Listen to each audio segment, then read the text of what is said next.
Hey guys, I'm back. I'm Alex Lee, and I'm with the Marshall County 4-H and Douglas FFA. Today we're doing a virtual farm day, or tour, of our different animals and our garden. So today we're starting off with chickens. So right here, a daddy chicken is called a rooster, and a mama chicken is called a hen. So this is a hen. We don't have any roosters right here on the farm. These are all hens because we want to use these chickens for their laying properties, I guess you would say, for their eggs. So right here, this one is called a white amberlink. And all these around me, there's several different types of breeds. So right here we have a Plymouth Barred Rock. Right here, the one that looks like a zebra. And then this red one right here is a Production Red, or Rhode Island Red. And then right back over here, the one that has white right around the head and black that just went out the door. That was a Wyandotte, a silver-laced Wyandotte. So, right here is a Leghorn. The little white one that he's showing right now. So, your chickens will need a roost every night, or a place to get up off the ground. They really like that, so we've got them a roost right here. If they were outside, they're going to probably roost up in the trees. So they love to be up high at night. So we'll just look right here in the nesting box. Put you down right there. So right here's their eggs. They lay them in the nesting box because they feel nice and comfortable inside there. So I have 3 colored eggs. These are white. These are laid by the white Leghorns. These are brown. These are laid by the Barred Rocks and the Production Reds. And these green ones right here are laid by the Americanas. The Americanas are outside. They didn't want to come on in today. They're a little shy. They're also called Easter eggers because they lay green and blue eggs. About how many eggs do you have on a typical day? On a typical day, let's see, there's about 30 chickens in here. And on a typical day, we probably get about 2 dozen eggs. I'll go ahead and introduce myself. My name is Andrew Brock, and I'm the agri-science teacher and FFA advisor at Douglas High School. We wanted to do something for the young students this year. I know that a lot of you elementary kids, y'all didn't get to go on farm days, and you didn't get to go on a lot of field trips like you normally would. And so since we couldn't take you to a farm, we wanted to kind of bring the farm to you with this virtual field trip. And Alex has been doing YouTube for a couple of years already. And so it was the perfect opportunity to tour his farm. And then later we're going to go and see a little bit of my farm. Why don't you tell them a little bit about what all your chickens do here on the farm, Alex? Okay, so my chickens, we use them for their eggs. And then we also I'll catch some up a few days, and we'll put them out in the garden during the winter time. And they'll go ahead and scratch and till up the garden for us and fertilize the garden so we can use it next year.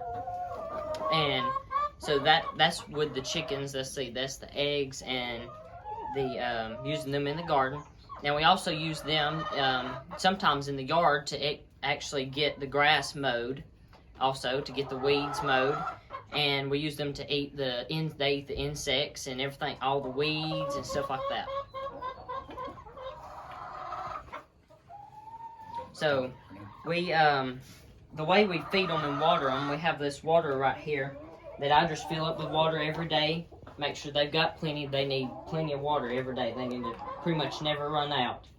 And then I throw about 2 scoops of, what's a 2-quart scoop of feed right on the ground, and they also have this outdoor area that they can go eat grass and weeds. Alright, now we're at the next animal. The next animal is pigs. So right here we have 2 pigs, and the purpose of these pigs are for meat. So we're growing these, they're getting pretty close to 4 months, and it's almost time for them to go off. So we're growing these for meat, and there's different ways you can, some of them can be for, to have little piglets, and some of them can be just for meat. So, a mama pig that hasn't had a litter of pigs is called a gilt. And then the ones that have had, or after they have had their litter, is called a sow. And the daddy pig is called a boar, or after they've had their wife has had litters, then it's called a barrow. So, these little piggies, they live their nasty lifestyles, but that actually helps them keep clean. So that keeps them from getting sunburned, which they're in the shade right here, but if they were out roaming in the sun with all that mud on there, that'll help them from getting sunburned. So, we make sure they have water every day and food. We feed ours, it's got a mixture of corn and soybean meal. And we have our own little mechanism over here that runs from the barrel that we collect rainwater in. And they've got a little bit of bedding. And it's always funny to, they're always wanting to root or bite on things because they're wanting to root down in the ground to find bugs and roots and grass and stuff like that. Right here they're on concrete, but before they were on concrete, they were out in the garden prepping our garden for us, rooting it up and fertilizing it. Alright, that's okay. Right now we're going to talk about just a little quick snippet of what we feed them. So this right here is the chicken feed, and these are pellets. They also make crumbles for the chicken feed. This is 16% protein. So we were giving them crumble, but we switched to pellets because it is much easier, much cleaner, and they don't waste the pellets near as much. This is also going to have a higher calcium content because since these chickens are laying eggs, they need that extra calcium to form that hard layer around the egg. And so it's going to have a higher calcium content than what you would feed a chicken if you were just growing it for meat. So that's their normal layer feed. Right here is their little treat that we give them. It's crushed corn and different types of seeds, like I think I see some wheat germ probably is in there, different types of meals, and looks like maybe some crushed sunflower seeds. But this is their little treat. They love it. They go crazy after it. This has, I guess that's corn. Yeah, and corn's the reason why they're going to love that corn is because corn is basically like candy to animals. It's got a lot higher sugar content than the rest of this stuff would have, and so when you give animals feed that has corn mixed in it, they go crazy because they like it. It's like having candy. Because it is different from their normal feed that they get. Okay, here is our pig feed. So we get this from our local feed store. And this has crushed corn, soybean meal, and I think there's one more type of, I think it might be another type of meal. But this is what we feed our pigs, and it's these types of feeds are all feeds with your agricultural animals are very similar. They've probably got most of the same things in them. Because they're like corn. You can feed corn to pretty much any animal. They would have a different vitamin pack. Different vitamins for different animals. Yep.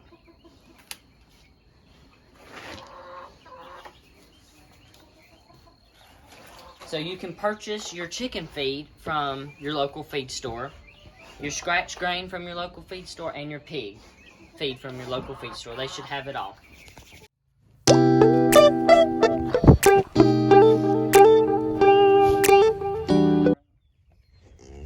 Hey, I'm Andrew Brock, and we're over here at Brock Angus Ranch today, minding my dad's cattle farm. Going to take a look at some Black Angus cattle, and I'm going to start to feed them here.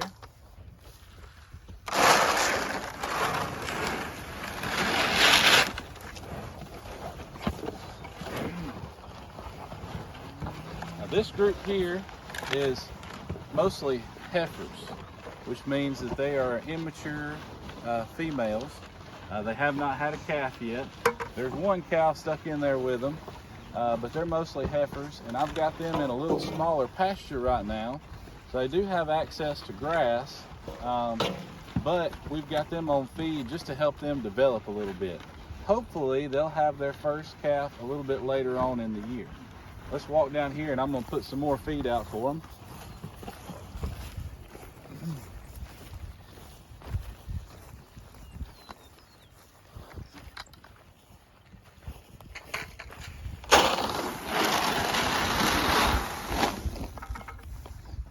Come on, Mary Grace. Come on, Mary Grace.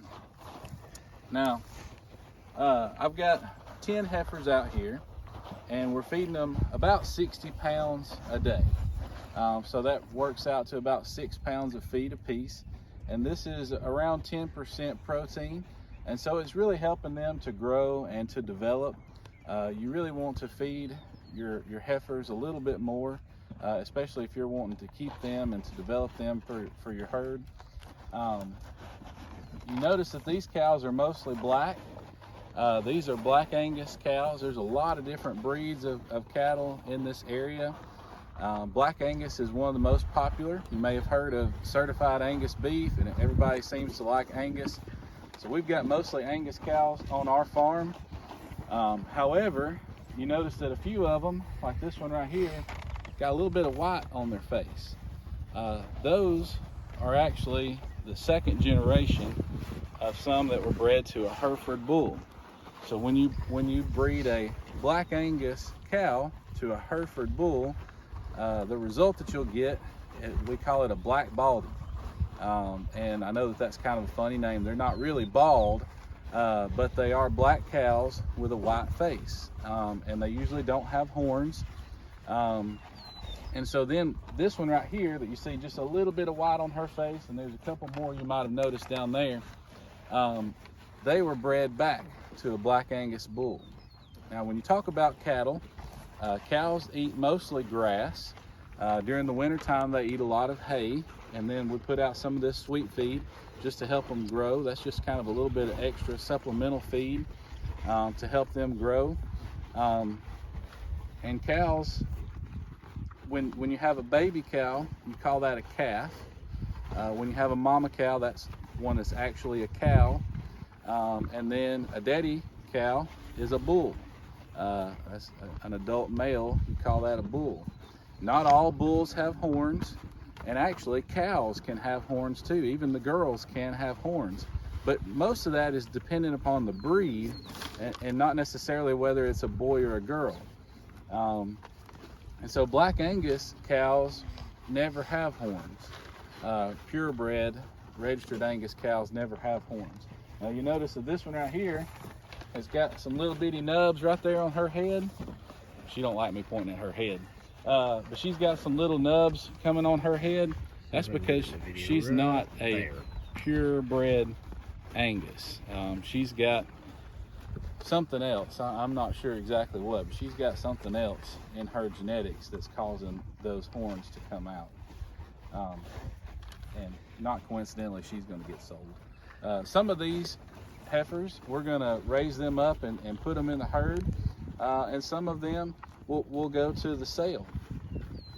The ones that calve later this year we'll probably keep in the herd, and if they don't have a calf this year, then they might go on to the cow sale. Let's walk on back down here, and I was hoping one of these would walk on over here, and she never did. I want to talk a little bit about Mary Grace.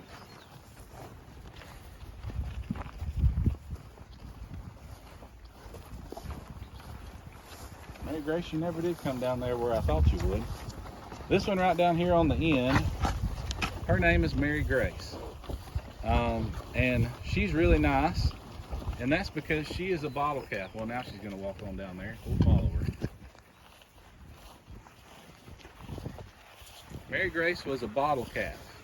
And what that means is when she was born, her mother could not raise her.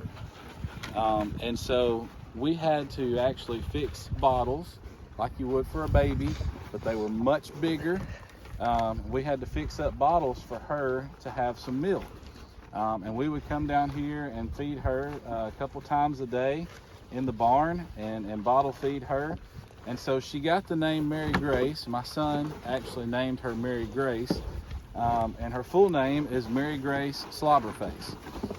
And that's because when you were feeding her a bottle, she would get slobber and milk all over her face as she was trying to eat. She was not a really clean eater. She was a very messy eater. But she's grown pretty well. You notice that she's a little bit smaller than some of the rest of these, and that's typical for a bottle calf. A lot of times bottle calves, even if you feed them as much as you should feed them, they're not going to grow quite as fast as the rest of them would. How much room do you need for a cow to survive on? That's a really good question. If you're going to have cows out on a pasture all year long, they say that you need to plan on about 1.5 acres per adult cow. Sometimes up to 2 acres. It really depends on your land.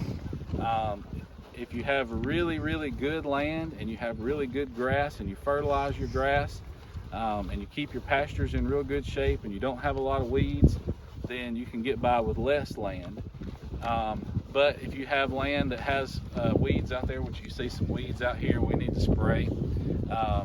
Most of the land around here, you're going to need 1.5 acres to 2 acres per adult to keep them throughout the year.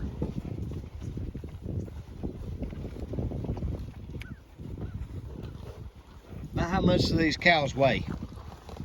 Well, that's a really good question.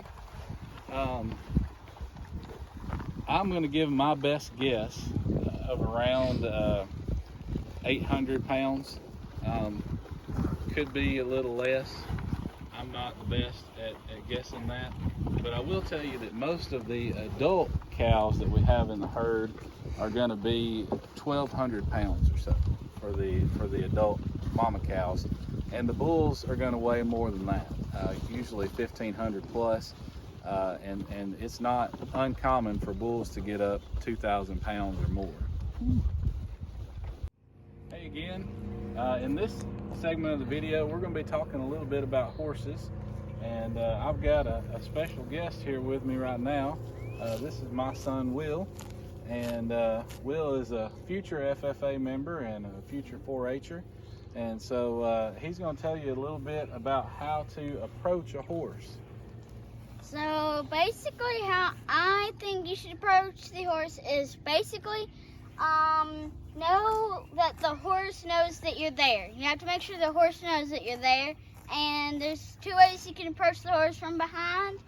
You can go very far out, or you can put your hand right here on my hand and you can approach it very close. Those are the 2 ways you can approach the horse from behind. So yeah, make sure the horse knows you're there. Yeah, so that's the thing, and I didn't say this about cows, and I meant to, but cows are usually pretty gentle animals for the most part, and horses are as well. However, you have to remember that they're really big. You know, we talked about how much those heifers weigh, about 800 pounds, and those cows can weigh 1,200 pounds or more. Sometimes those bulls can weigh 2,000 pounds. These horses are going to be less than 1,000 pounds, but they're still going to be 700-800 pounds. I'm not sure exactly.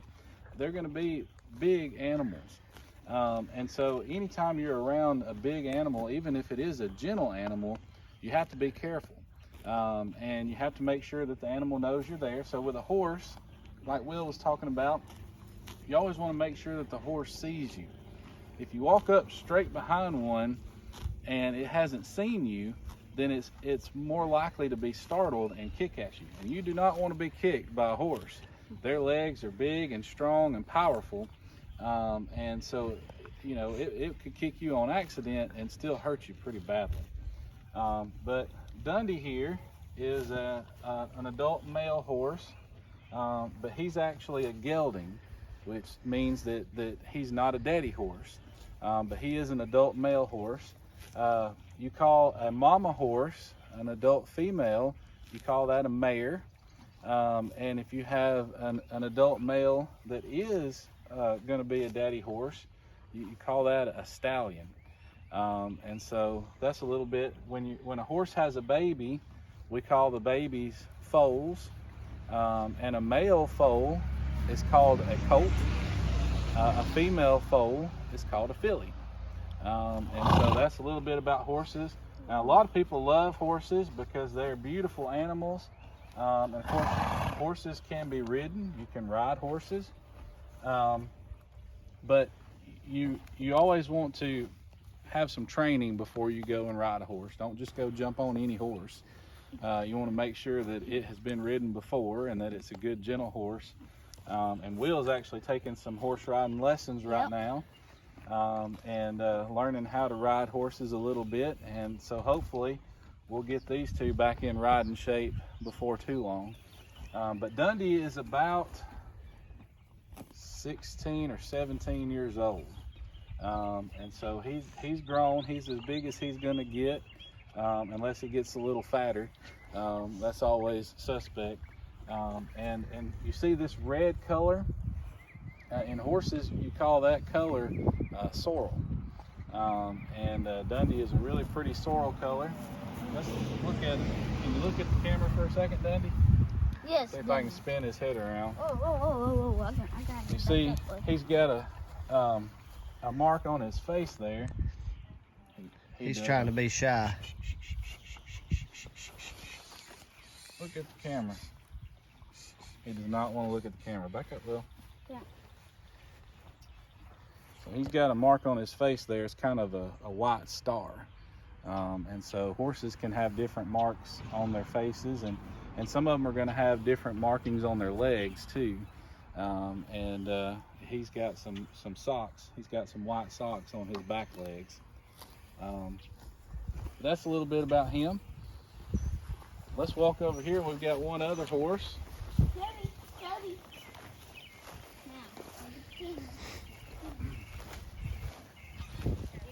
you're better than your buddy over there. All right. Now, this one here, his name is Toby. Toby is a little bit different color. You'll notice that. He's kind of a buckskin color, but I think you would actually call him a dun.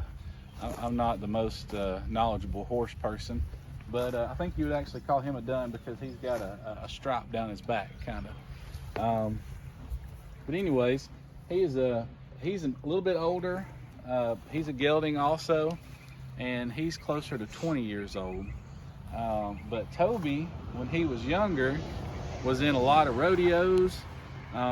He did some team pinning, he did some roping, he did a little bit of everything. He's a very athletic horse. His looks can kind of be deceiving, but he's quick.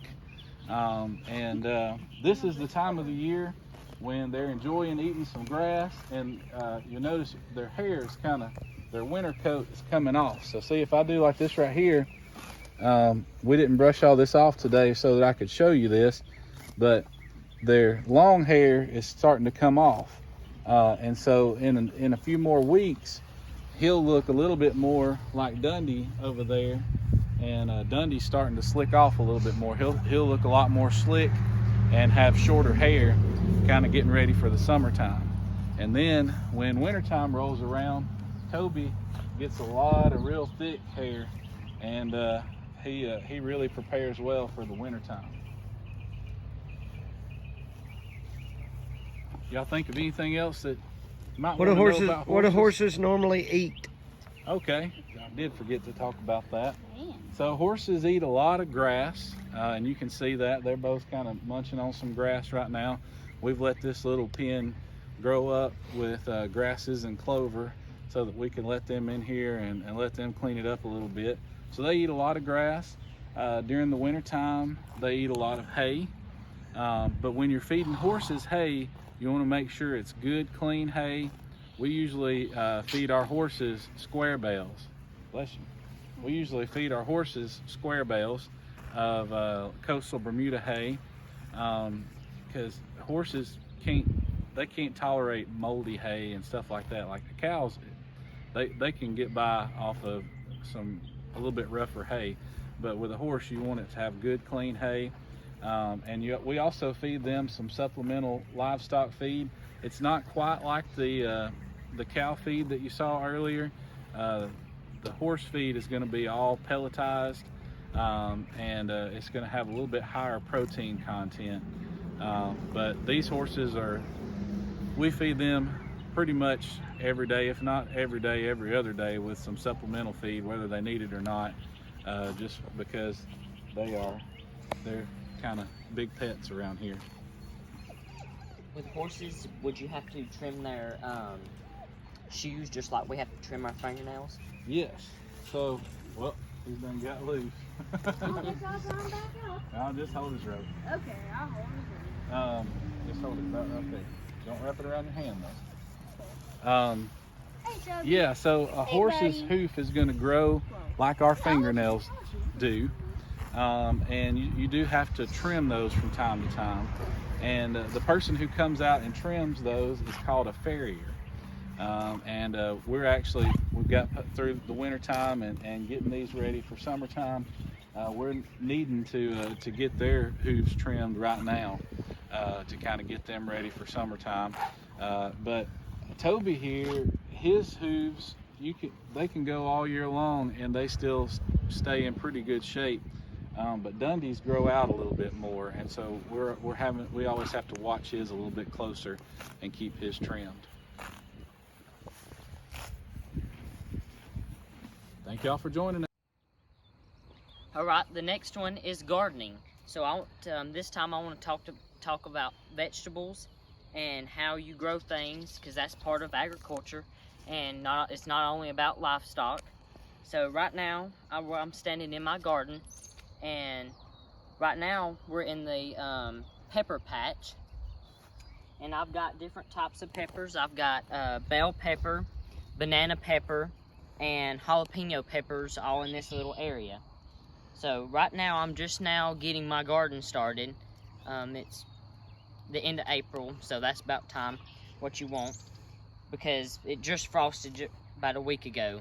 So you want to make sure you're clear of frost, because if it ever frosts or if there's any icy spots, it's going to kill your plants. So right here we have our peppers, and I've just planted these about probably 5 days ago, about a week. And they're just now, they should be putting on blooms here before long.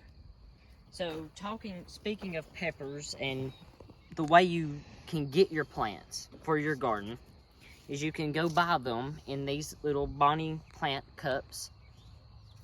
And they're more expensive this way, but you're going to get a very good plant that's going to be healthy and sturdy, that's going to be pretty much ready to plant in the ground. Or you can start them by seed.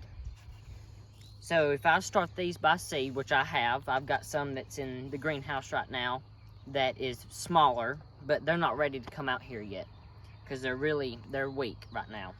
So you can either start them by seed or buy them from your local feed store or Lowe's, stuff like that. So I guess I can go into how you plant your pepper. So either way, if you planted them from seed or bought them from your local feed store out of these cups, you're going to have a plant in a pot. Don't matter what way you do it, you're going to either start them in a pot. So you really just want to make sure you loosen your plant up, and then you get it out of your container. What do you mean loosen it up?